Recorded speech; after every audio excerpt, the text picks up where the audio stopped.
అందరికి నమస్కారం. నేను మీ జానీ మాస్టర్. మీడియాలో ఏదైతే స్క్రోల్ అవుతుందో అట్లన్నిటికీ నా తరపు నుంచి ఒకే ఒక సమాధానం. న్యాయస్థానం మీద నాకు నమ్మకం ఉంది. న్యాయస్థానంలో న్యాయం ఉంది. ఆ న్యాయం ఉంది కాబట్టి ఈరోజు నేను నలుగురితో పని చేసుకుంటున్నాను. బయటకు వచ్చి నలుగురితో హ్యాపీగా ఉన్నాను. నా ఫ్యామిలీతో చాలా హ్యాపీగా ఉన్నాను. నా మనసుకు తెలుసు ఏం జరిగిందని, ఆ దేవుడికి తెలుసు, నా అంతరాత్మకు తెలుసు. ఇవన్నీ కూడా రేపు న్యాయస్థానంలో కోర్టు నిర్ణయిస్తుంది, న్యాయస్థానం నిర్ణయిస్తుంది. న్యాయస్థానంలో నేను చాలా క్లీన్ చిట్తో వస్తాను.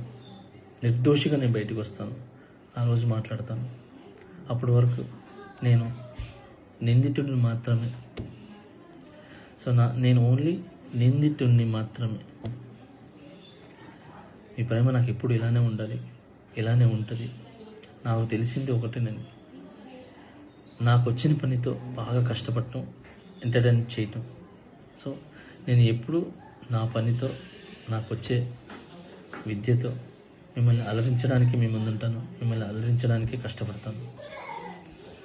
సో ఈరోజు నేను ఇక్కడ ఏదున్నా కూడా ఈ పొజిషన్లో అదంతా మీ బ్లెస్సింగ్ వల్లే, మీ యొక్క ప్రేమ వల్లే. మీ ప్రేమ నాకు ఎప్పుడూ ఉండాలి. I love you all. నమస్కారం. Thank you so much. Jai Hind.